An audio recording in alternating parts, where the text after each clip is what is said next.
היי חברים, היום תקבלו מתכון לעוגת שוקולד כשרה לפסח הכי קלה בעולם והכי טעימה שיש.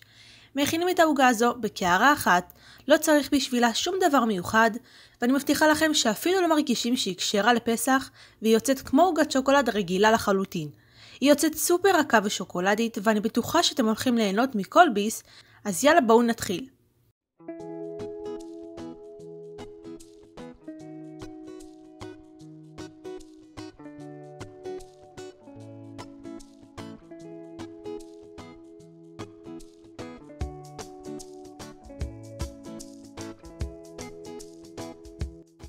לוקחים קערה גדולה ושוברים לתוכה 3 ביצים בגודל אקסטרה לארג' או 4 בגודל לארג' או 5 בגודל מדיום.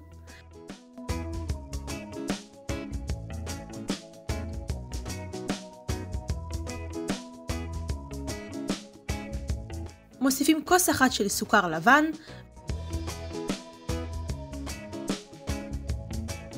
ושקית אחת של סוכר וניל, ובנוסף עוד כפית אחת של תמצית וניל.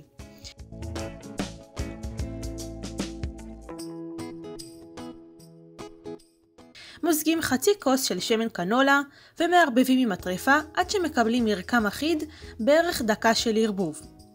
כוס המדידה שלי פה במתכון היא 250 מל וזוהי כוס בינלאומית ששווה לכוס חד פעמית לשתייה חמה.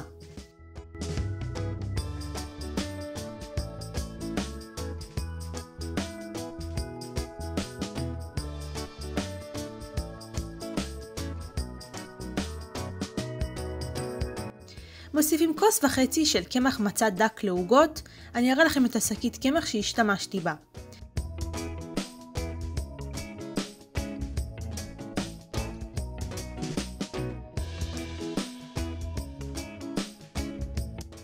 שמים שקית שלמה של אבקת אפייה,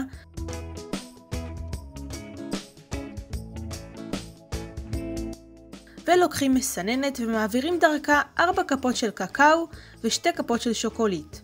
כדאי להעביר דרך המסננת כדי למנוע גושים בעוגה. אם אין שוקולית אפשר להוסיף עוד 2 כפות קקאו עם 2 כפות סוכר.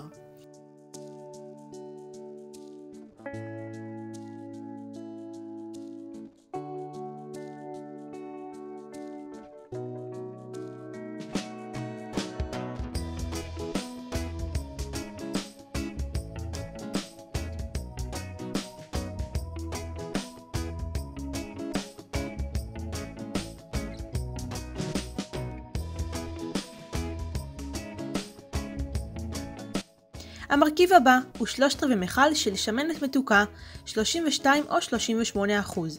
מי שרוצה עוגה פרווה אפשר להחליף בקצפת צמחית מתוקה גם 3/4 מכל של 250 מל. עכשיו עם המטרפה מערבבים הכל טוב טוב עד שלא רואים קמח יותר.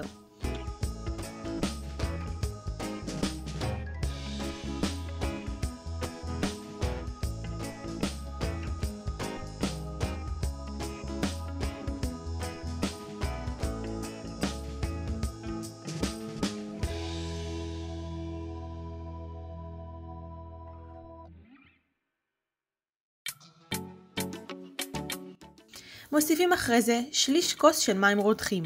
שמים כל פעם בהדרגה, אבל סך הכל זה יוצא שליש כוס של מים רותחים. מערבבים מפעם לפעם מהר בין המים הרותחים לעוגה.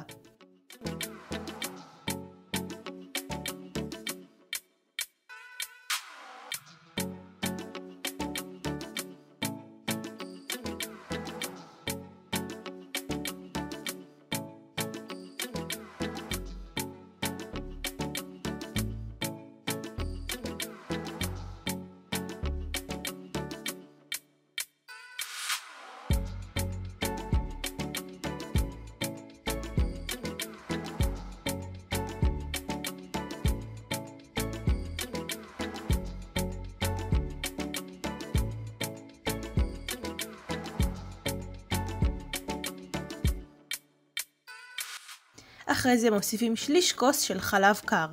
שמים את כל החלב בקערה ומערבבים.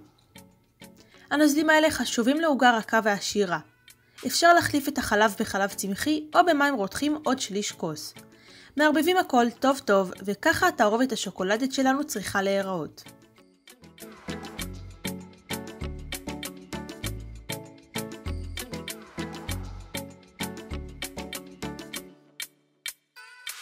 מעבירים את הבלילה לתבנית בקוטר 24 או כל תבנית אחרת שתרצו בינונית עם נייר אפייה.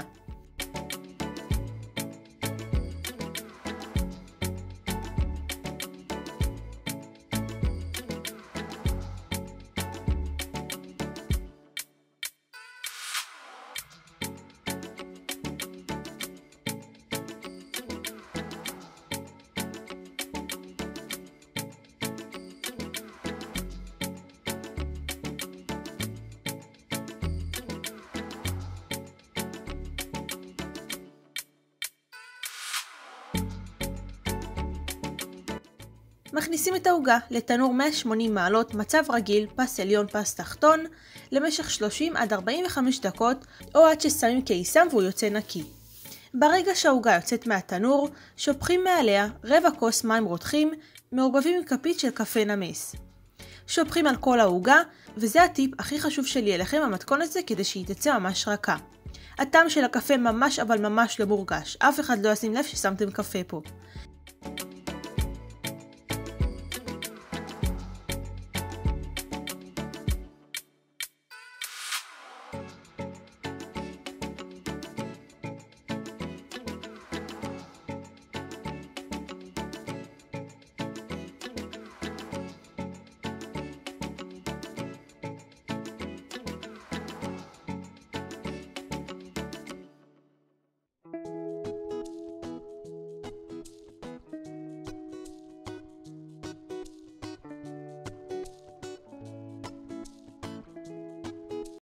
בזמן שהעוגה מתקררת אפשר להכין לה ציפוי. שמים 2.5 שורות או חצי חבילה של שוקולד מריר או חלב עם רבע מהמכל שמנת מתוקה שנשארה מקודם, ומחממים פעמיים חצי דקה במיקרו או עד שהשוקולד נמס. תוציאו אחרי כל פעם, תערבבו, ואם לא נמס שימו שוב במיקרו.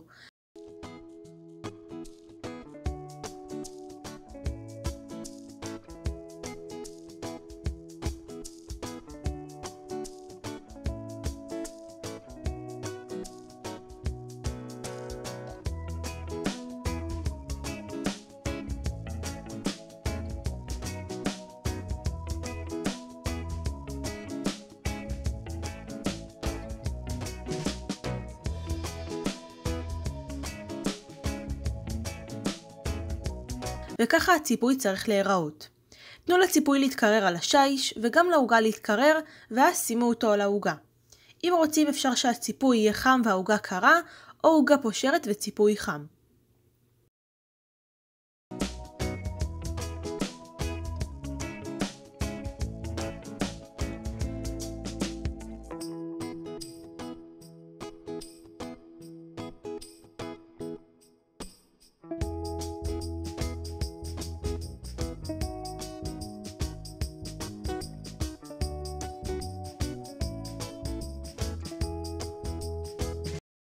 אפשר לעשות עם הציפוי כמו ספירלה כזו עם הכפית, זה יוצא יפה, ובשלב הזה אפשר להשאיר את העוגה ככה, נקייה, או לקשט איך שאוהבים. אני קישטתי בשקדים פרוסים מסביב. וזאת העוגת שוקולד הכשרה לפסח שלי, פשוט רכה, נמסה בפה, בלי שום הרגשה שיהיה לפסח. תכינו אותה בפסח ותספרו לי איך יצא בתגובות, ותכתבו לי איזה מתכונים עוד תרצו לראות בפסח, ואולי אני אצלם משהו כזה.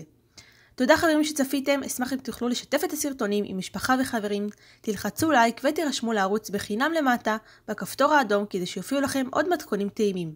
תודה רבה חברים ונתראה בסרטון הבא.